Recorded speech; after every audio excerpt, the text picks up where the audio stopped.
قارون کو دولت مل گئی، اتنا بڑا خزانہ تھا اس کے پاس کہ قرآن کہتا ہے کہ ایک جماعت مل کے صرف خزانے کی چابیاں اٹھاتی. یعنی یہ معاذ اللہ کوئی گپ نہیں، یہ قرآن مجید نے بیان فرمایا کہ ایک جماعت مل کے صرف خزانے کی. تو حضرت سیدنا موسیٰ علیہ السلام نے کہا زکوٰۃ دو. زکوٰۃ کے معاملے میں لوگ ہیل و حجت سے کام لیتے، غریب ہو جاتے. اس کو کہا زکوٰۃ دو تو کہنے لگا آپ کی تو میرے مال پہ نظر ہے. اب نے فرمایا تو بڑا بیوقوف ہے، مال تجھے اللہ نے دیا ہے نا، تو اللہ کے رستے میں دے. یہ کام ذرا مشکل ہے کہ اس کو بار بار کہا کہ اس نے نہ بجائے اس کے کہ وہ مال دیتا، اس نے حضرت موسیٰ پہ الزام لگا دیا، ایک عورت کو تیار کر کے لایا. یہ الزاموں والا کیس سنتے آ رہے ہیں آپ کہاں تک؟ حضرت یوسف پہ بھی لگا، جناب مریم پہ بھی لگا، حضرت سیدنا موسیٰ کلیم پہ بھی لگا، اور حضرت عیسیٰ پہ بھی. سارے ہوئے نا الزامات. آپ کیا بات کرتے ہیں؟ الزام لگانا، بہتان ترازی کرنا، اور ہمارے یہاں اچھی بات دل سے پھیلتی ہے، بری خبر وہ جلدی پھیل جاتی.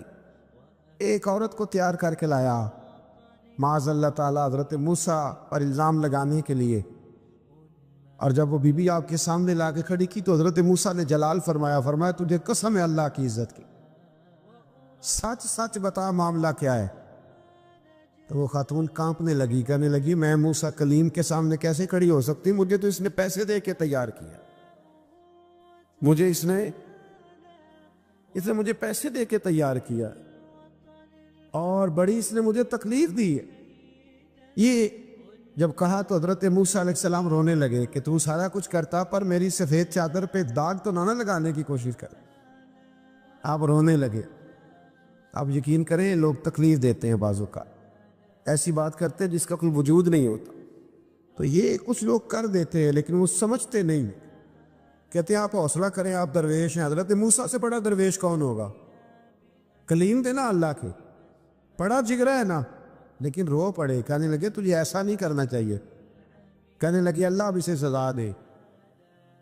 تو رب کریم نے اس کے سارے ساز و سامان سمیت اسے زمین میں دھنسا دیا. وہ زمین میں غرق ہو گیا اپنے خزانے سمیت.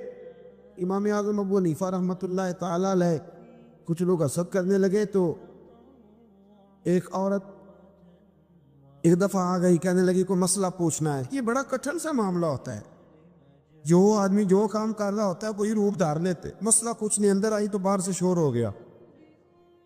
لوگ آ گئے، کوتوال کو بلا لیا، معاذ اللہ امام صاحب کے پاس بی بی ہے، جیل میں لے گئے، سویرے فیصلہ کریں گے.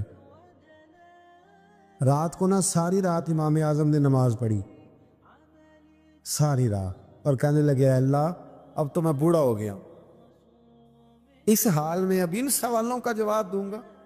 وہ عورت بھی ساتھ بند تھی، اس عمر میں ان سوالوں کے جواب یار بڑا مشکل ہوتا ہے. اللہ اکبر. اس عمر میں امام صاحب رو رہے تھے تو اس عورت کا دل نرم ہو گیا.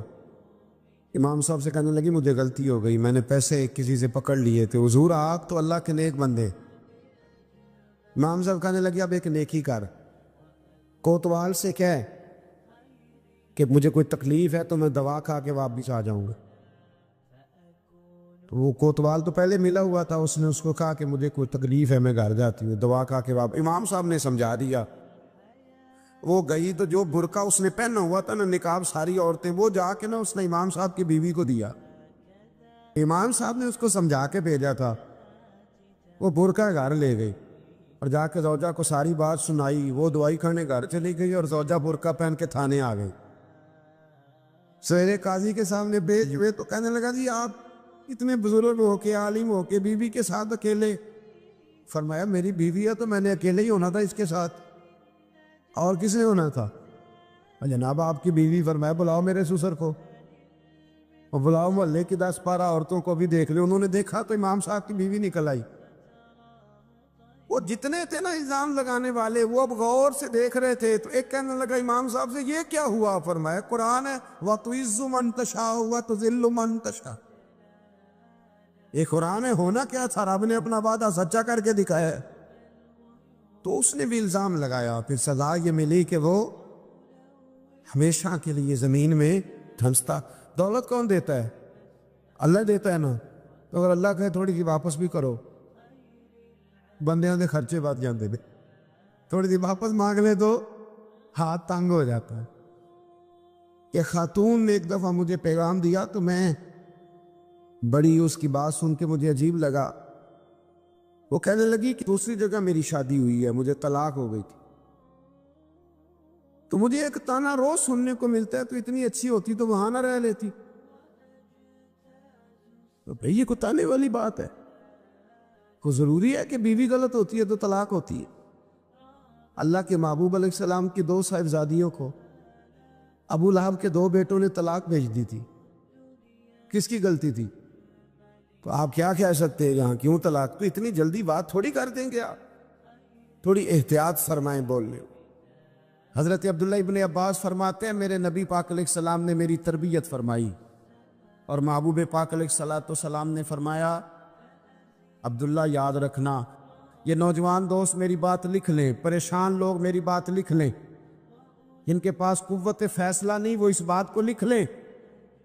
حضرت عبداللہ ابن عباس فرماتے ہیں میرے نبی پاک علیہ السلام نے مجھ سے فرمایا تھا عبداللہ سن، اگر ساری دنیا مل کے تیرا کوئی نفع کرنا چاہے کر نہیں سکتی جب تک میرے رب کی رضا نہ ہو، اور فرمایا ساری دنیا مل کے تیرا کچھ بگاڑنا چاہے تو عبداللہ بگاڑ نہیں سکتی جب تک رب کریم کی حکمت کا تقاضا نہ ہو۔ لوگوں سے ڈرنا، لوگوں کی طرف دیکھنا، ماحول دیکھ کے اپنے راہ کا تعین کرنا، ہر بندے کے خیالات کے مطابق ڈھلنے کی کوشش کرنا، فلانا نہ ناراض ہو جائے، فلانا نہ ناراض ہو جائے، اور جس نے ہونا ہو جائے، بس رب رسول ناراض نہ ہو۔ اپنی زندگی میں اپنے مالک کو مولا جان کے، بل اللہ مولاکم، اللہ تمہارا مولا ہے، وَهُوَ خَيْرُ النَّاصِرِينَ، وہ بہترین مددگار ہے۔ توجہ جب بھی کریں رب کی جانب کریں، اپنے دل کا قبلہ درست رکھیں، سوچوں کے زاویے سیدھے رکھیں۔ میرے بھائی مالک جب بندوبست کر دے نا، جب مالک بندوبست کر دے پھر ایسا بندوبست کرتا ہے کہ لوگوں کے پاس نا چارہ نہیں رہتا۔ حضرت مریم رضی اللہ تعالی عنہا پاک باز تھی، مسجد میں رہی تھی، پر مالک کی حکمت کے تقاضے بڑے عجیب ہیں نا۔ پھر جناب مریم کو اللہ تعالیٰ نے بغیر شوہر کی اولاد عطا کر دی۔ یہ بات یہ ایسی تھی، کسی نے کہا تھا کہ مخلوق تو فنکار ہے اس درجہ کے پل بھر میں سنگے در کعبہ سے بھی اصنام تراشے، تم کون ہو کیا چیز ہے داغے کبابی، لوگوں نے تو مریم پہ بھی الزام تراشے۔ تو لوگوں نے کہا کدھر سے لے آئی بچہ، تیرا باپ تو ایسا نہیں تھا، کہاں سے لے آئی؟ اللہ کرے میں آپ کو سمجھا سکوں، ذرا اپنے آپ کو وہاں کھڑا کریں کہ ایک پاک باز عورت، پاک باپ کی بیٹی، طیب ماں کی بیٹی، اور اللہ کے گھر میں پرورش پانے والی خاتون، ایک وہ وقت اور ایک یہ وقت کہ اس عورت کو کٹہرے میں کھڑا کر کے پوچھا جا رہا ہے کہ معاذ اللہ تیری گود میں بچہ جائز نہیں ہے، کہاں سے لائی ہے؟ اب خود سے صفائیاں بندہ کتنی کو دے، کتنی کو وضاحتیں کرے۔ اور میں نے تو اپنی زندگی میں دیکھا ہے زیادہ وضاحت دینے والے کو بھی لوگ جھوٹا سمجھنے لگ جاتے ہیں، زیادہ وضاحت دینے پر بھی لوگ کمزوری کا اظہار سمجھتے ہیں کہ کمزور پڑ گیا۔ آپ صلح کی کوشش کرتے ہیں، سامنے والا بزدل سمجھ لیتا ہے، زیادہ وضاحتیں بھی کمزور کر دیتی ہیں۔ اب حضرت مریم کو کٹہرے میں کھڑا کر کے کہا بچہ کس کا ہے؟ تو پھر خدا بندوبست جب کرے، اللہ جب مددگار ہو، تو پھر حضرت مریم کی گواہی درختوں سے نہیں دلوائی، اس نے پتوں سے نہیں دلوائی، پھر فرشتے نہیں بھیجے۔ حضرت مریم کہنے لگی مجھ سے نہ پوچھو، وہ جو پنگوڑے میں ہے اسی سے پوچھ لو، ان سے پوچھو نا، وہ کون ہے پوچھ لو، ان سے کر لو سوال۔ انہوں نے کہا پنگوڑے میں چند دنوں کا بچہ، یہ جواب دے گا؟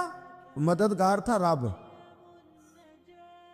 ان کی برات کا اعلان کرنا تھا مالک نے، اور جب مالک اعلان کر دے، جب مالک تیری صفائی دینا چاہے، جب مالک تجھے دنیا کے سامنے نکھارنا چاہے تو پنگوڑے میں لیٹے حضرت عیسیٰ بول کے کہنے لگے انی عبداللہ آتانی الکتاب، فرمایا میں اللہ کا بندہ ہوں، رب نے مجھے کتاب عطا کر کے نبی بنا کے دنیا میں بھیجا ہے، میں اللہ کا بندہ ہوں، کتاب لے کے آیا ہوں، نبی بن کے آیا ہوں۔ پھر پنگوڑے سے اعلان ہو گیا، پھر بچہ بول پڑا، اور یہ ایک دفعہ نہیں بات ہوئی۔ یہ بنی اسرائیل میں ایک جریج نام کے شخص بھی تھے جو نماز پڑھ رہے تھے، بعض نے لکھا ہے نفل نماز تھی، اماں نے پکارا تو آئے نہیں، تو ماں کے منہ سے نکل گیا تو اتنی دیر تک مرے گا نہیں جب تک کسی بے حیا عورت کا منہ نہ دیکھ لے۔ تو وہ عبادت گزار تھے، لیکن لوگوں نے ان کی عبادت، ریاضت، پرہیزگاری کو نہیں دیکھا، بس ایک عورت کو بھیج کے الزام لگوا دیا۔ وہ عورت آیا جایا کرتی تھی، اب آ جاتی ہیں عورتیں، مسئلہ پوچھنے کی نیت سے بھی آ جاتی ہیں۔ ماحول میں کچھ جگہ ایسی بھی ہیں جہاں عورتیں دم کرانے کے بہانے آ جاتی ہیں۔ وہ خاتون آتی جاتی تھی، اس خانقاہ پہ، آستانے پہ، یہ بخاری میں موجود ہے، پھر اس نے کہا میری گود میں جو بچہ ہے یہ انہی کا ہے۔ مجھے بتائے کیسے بندہ وضاحت دے؟ حالات خراب ہو گئے، لوگ کٹیا جلانے لگے، ماحول اور طرح کا بن گیا۔ میرے نبی پاک علیہ الصلوۃ والسلام فرماتے ہیں پھر اس رب کے بندے نے کہا مالک تو کریم ہے، تیری مشیت کا تقاضا آیا جو میری ماں نے جملے بولے تھے، اور اب میں وضاحت دینے کے قابل نہیں رہا، اب تو ہی کرم کرے گا تو دروازہ کھلے گا۔ تو وہ چند دنوں کا بچہ پنگوڑے میں بول کے کہنے لگا میں اس درویش کا نہیں، میں تو فلانے چرواہے کا بچہ ہوں، وہ جو بکریاں چراتا ہے۔ رب کی مدد کو پکاریں، اپنے ساتھ اپنے مالک کی مدد کو شامل کریں، تھوڑے رزق پر بھی گزارا اچھا ہونے لگ جائے گا۔ سارے لوگ آپ کو گرانے کی تدبیریں کر رہے ہوں گے اور مالک آپ کو عزتیں عطا فرما دے گا، اس کی بارگاہ سے حکمت کا تقاضا اور ہو جائے گا۔ ہم نے ساری زندگی لوگوں کو راضی کرنے میں گزار دی، ساری زندگی بڑھاپا آ گیا بچوں کو پالتے، اور بچوں نے آخری عمر میں کہہ دیا ابا اگر کوئی ڈھب کا کام کر لیتے تو آج ہمارے دن بھی پھر نہ جاتے۔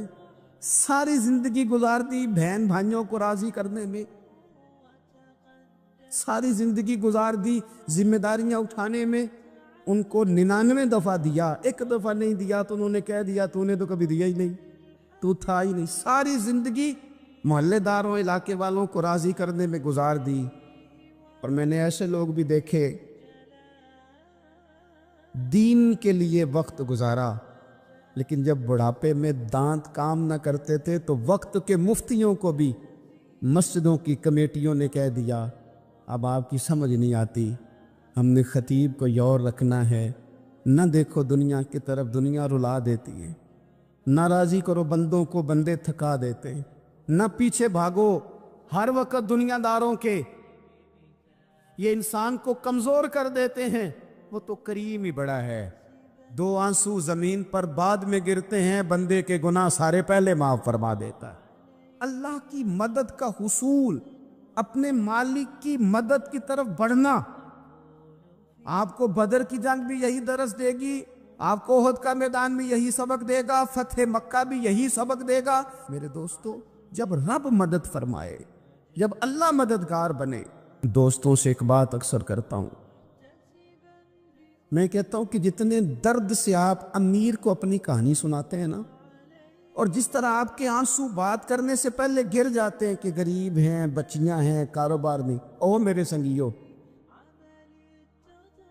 اس سے آدھے آنسو اپنے رب کی بارگاہ میں بکھیرو،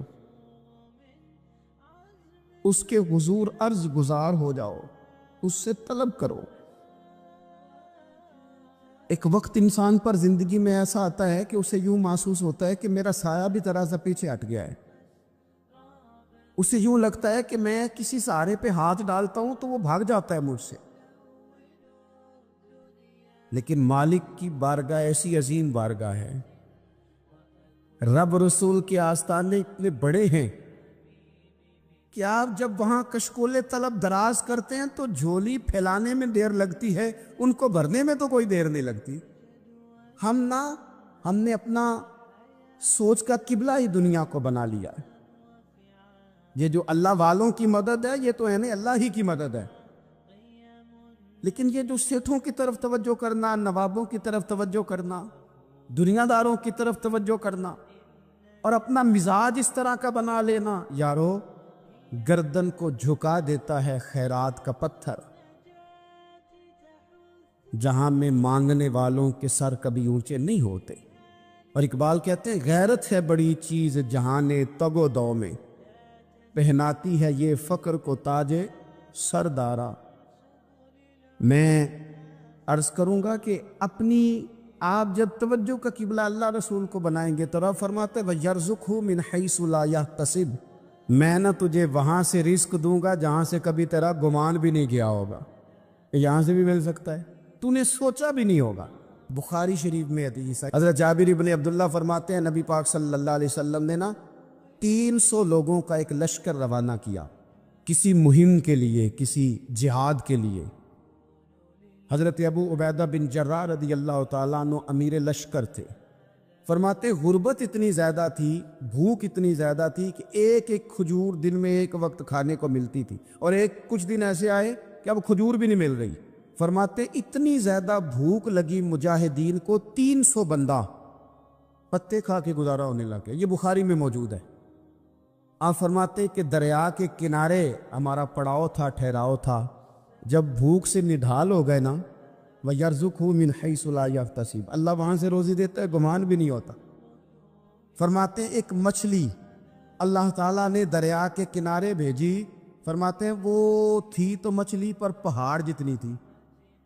بخاری میں لفظ ہیں، حضرت جابر ابن عبداللہ رضی اللہ تعالیٰ عنہ فرماتے ہیں 300 آدمی 18 دن تک اس مچھلی کو کھاتے رہے، مچھلی ختم ہی نہیں ہوئی۔ مچھلیاں نہیں، مچھلی کہتے ہیں 18 دن 300 بندہ کھاتا رہا، مچھلی ختم ہی نہیں ہوئی۔ اور فرماتے ہیں کہ اس کی ہڈی نکال کے، کانٹا کہیں گے آپ اپنی زبان میں، کہتے ہیں وہ نکال کے نا تو اس کو کھڑا کیا نا جب، تو اونٹ کجاوے سمیت اس کے بیچ سے گزر جاتا تھا، 2 اس کے کانٹے جوڑے۔ فرماتے ہیں وہ اس کا گوشت ہم کھاتے تھے اور اس کی چربی بطور تیل کے ہم جسموں پہ ملتے تھے، بیماروں کو اس سے سکون آتا تھا، تندرستی شفا ہوتی۔ فرماتے ہیں ہم کھایا بھی ہم نے، اور کچھ لے کے ہم مدینے بھی گئے، اور قربان جائیں نبی پاک نے بھی اس میں سے کھایا۔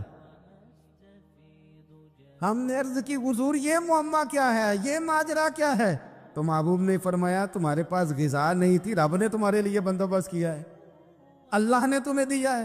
مکان شروع کر لیا، ایک صاحب نے مکان بنانے لگے، آپ وہ حساب لگا رہے ہیں، کہتے ہیں میرے پاس اتنے پیسے ہیں، اتنے میں نے فلانے دوست سے کہنا ہے اس نے دے دینے، اتنے فلانے رشتہ دار سے کہنا ہے اس نے دے دینے، اتنے فلانے سے کہنا ہے اس نے دے دینے۔ یہ ساری کاپی بنا کے مکان شروع کر لیا۔ جو روز کہتا تھا نا کوئی حکم ہو جاتے دسی، سب سے پہلے اس کو کہا میاں پیسے چاہیے، وہ کہندا ہو کل ہی منڈا ٹوریا ہے، کہتے تو پرسوں 10 داتے لب جانے سن۔ میں آپ کو اپنے تجربے کی بات بتا رہا ہوں۔ یہ لوگوں کا خیال ہوتا ہے نا کہ آپ سٹارٹ کریں فلانا کام، ہم آپ کے ساتھ ہیں، اللہ کا ہی کوئی نظام ہے، وہ بالکل بھی نہیں ساتھ ہوتے۔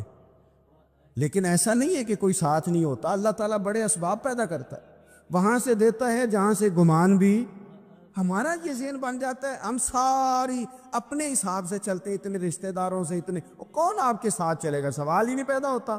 یہ سارے کام چھوڑ کے سب سے پہلے 2 رکعتیں پڑھو، اپنے رب کی بارگاہ میں، رسول کائنات کی بارگاہ میں گزارشات اور استغاثے پیش کرو، وہاں سے خیر طلب کرو۔ دنیا دار کیا دیں گے، کیا دے سکتے ہیں، کیا حیثیت ہوتی ہے کسی، اللہ کہتا ہے وہاں سے دوں گا۔ تو جو اللہ مال دے وہ لینا چاہیے کہ رشتہ داروں کا مال دیکھنا چاہیے؟ جو اللہ دے وہ لینا چاہیے کہ سیٹھوں نوابوں کی جیبیں دیکھنی چاہیے؟ جو اللہ دے وہ قبول کرنا چاہیے یا دیکھنا چاہیے کون سا آدمی کہاں پہنچ گیا؟ چھوڑو، اپنی مٹی پہ چلنے کا سلیقہ سیکھو، کسی کے سنگ مرمر پہ چلو گے تو پھسل جاؤ گے۔ مدد اللہ سے چاہیں، اپنی توجہات کا مرکز رب رسول کی ذات پر بنائیں، پھر آپ محسوس کریں گے کہ بڑی جلدی اللہ تعالیٰ کی مدد آنے لگی ہے۔ کبھی آپ صرف کہہ دیں نا میرا رب میرے ساتھ ہے، اس لفظ میں اتنی طاقت ہے کہ دشمن ویسے زہر ہو جاتا ہے۔ زندگی میں کسی سے بھی لڑائی ہو تو اچھی طرح سوچ لیں کہ اللہ اس طرف ہے یا اس طرف ہے۔ اگر آپ زیادتی پہ ہیں تو پھر رب مظلوم کی جانب ہے۔ اگر اللہ کی مدد آپ کے ساتھ ہے تو دنیا کی کوئی طاقت آپ کو گرا نہیں سکتی، اور اگر آپ مظلوم کے مقابلے میں ظالم بن کے آپ کھڑے ہو گئے ہیں اور آپ نے رویہ وہ اختیار کیا ہے کہ جس میں مدد نہیں آئے گی، تو پھر یاد رکھ لیں کہ آپ کوئی بھی ہیں، کہاں بھی ہیں، آپ کمزور ہیں۔ طاقتور تھے ابتدائے اسلام میں، ظاہری طاقت تھی کفار مکہ کے پاس، وہ ڈنڈوں سے مارتے تھے غریبوں کو، ان کے ہاتھوں میں ڈنڈے تھے، پر خدائی طاقت ان مظلوموں کے ساتھ تھی۔ صاحب زرقانی نے لکھا ہے، حضرت زنیرہ رضی اللہ تعالیٰ عنہ ایک لونڈی ہیں، غریب ہیں، ماڑے دا کی کام محمد نس جانا یا رونا، غریب سادی بی بی اور لونڈی کنیزہ، ایک مشرک کی کنیزہ تھی، انہوں نے کلمہ پڑھ لیا، وہ ڈنڈوں سے مارتا، دروں سے مارتا، تکلیف دیتا۔ حضرت زنیرہ رضی اللہ تعالیٰ عنہ کو اتنا مارا، اتنا مارا۔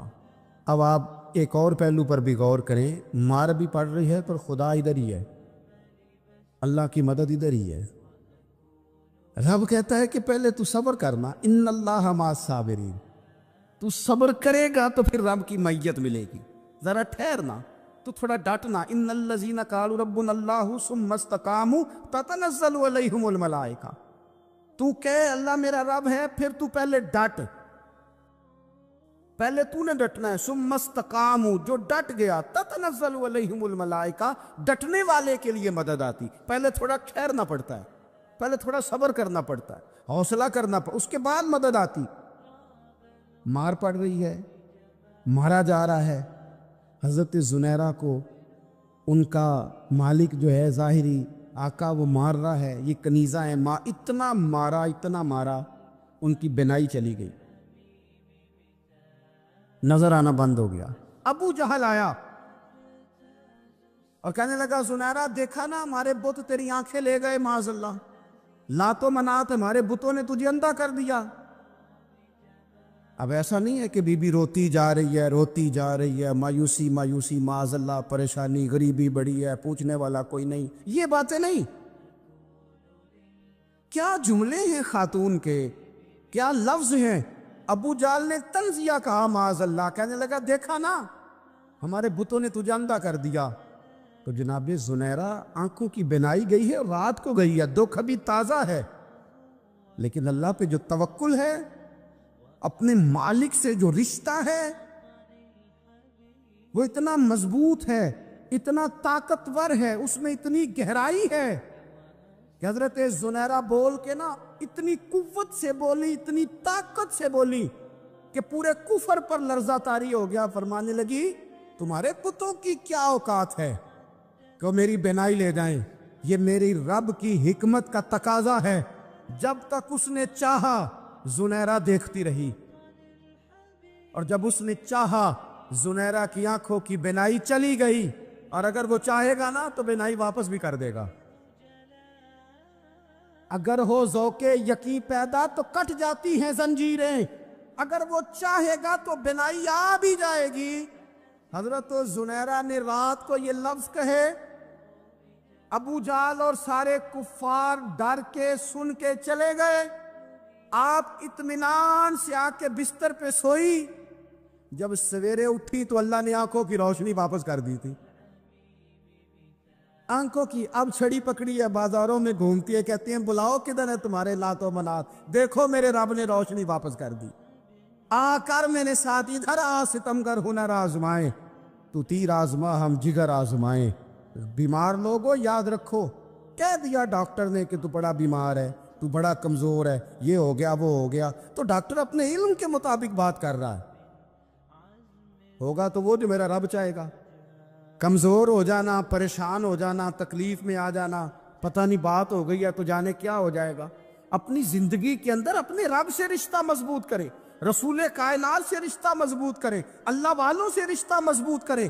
حضرت زنیرہ نے پیغام دیا کہ زندگی میں جو جینا چاہتے ہیں تو وہ رب کا نام لے کے جی سکتے ہیں، جو اپنی زندگی میں خوشیاں دیکھنا چاہتے ہیں تو رسول اللہ کے نام پر خوشیاں دیکھی جا سکتی ہیں. توکل کی بنیاد پر بندہ خوشیاں لے سکتا ہے. اور اگر انسان میں توکل نہیں ہے تو پھر وہ اس کالے جادو سے بھی ڈر رہا ہے, وہ نیلے سے بھی ڈر رہا ہے, وہ پیلے سے بھی ڈر رہا ہے, وہ فلانے سے بھی ڈر رہا ہے, وہ میرے خلاف فلانا رشتہ دار سازش کر رہا ہے تو ڈر رہا ہے, فلانا میرے بارے میں یہ کر رہا ہے تو ڈر رہا ہے, وہ پتہ نہیں دنیا ادھر ہو جائے گی تو کیا ہو جائے گا. اٹھ باندھ کمر کیوں ڈرتا ہے, پھر دیکھ خدا کیا کرتا ہے. تو اس ساری گفتگو کا نچوڑ آپ کو یہ عرض کیا ہے. سب سے پہلے تو یہ کہ میدانوں میں مدد بھی اللہ کی, رزق میں مدد بھی اللہ کی, فصلیں خشک ہوں تو مدد پھر بھی اللہ کرے تو پھر ساری مدد, اور اگر انسان بیمار ہو تو پھر بھی مدد اللہ کی. تو اپنے اللہ کی جانب توجہ کو بڑھائیں, آپ اللہ سے مدد کے سوالی بنیں. ترمذی کی ایک حدیث ہے, میں آپ کو زندگی کا تجربہ بتاتا ہوں کہ جب میں بڑا پریشان ہوتا ہوں تو یہ والی روایت کھول لیتا ہوں, مزہ دیتی ہے. میرے نبی پاک علیہ السلام نے فرمایا, اپنے دکھ سیٹھوں نوابوں کو نہ کہنا, مالداروں کا نہ کہنا, ورنہ اللہ تمہیں کبھی غنی نہیں کرے گا. فرمایا اپنے دکھ اپنے رب کی بارگاہ میں عرض کرنا, جلدی کرے یا دیر سے کرے اللہ تمہیں لوگوں سے بے نیاز کر دے گا, اللہ تمہیں غنی کر دے گا. رات کو بیٹھو نا اس کی بارگاہ میں.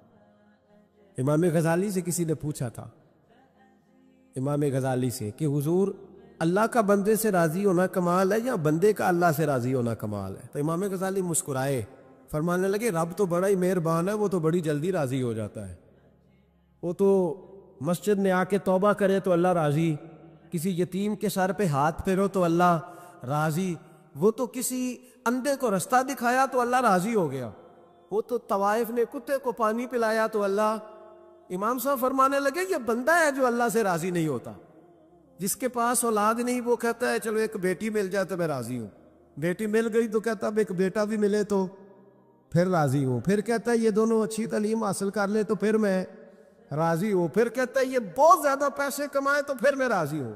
بہرحال راضی ہوتا, لیکن جو راضی ہو جاتا ہے نا, اللہ اکبر, جو اللہ سے راضی سکھی بڑا رہتا ہے, سکون میں بڑا رہتا ہے, مطمئن بڑا رہتا ہے.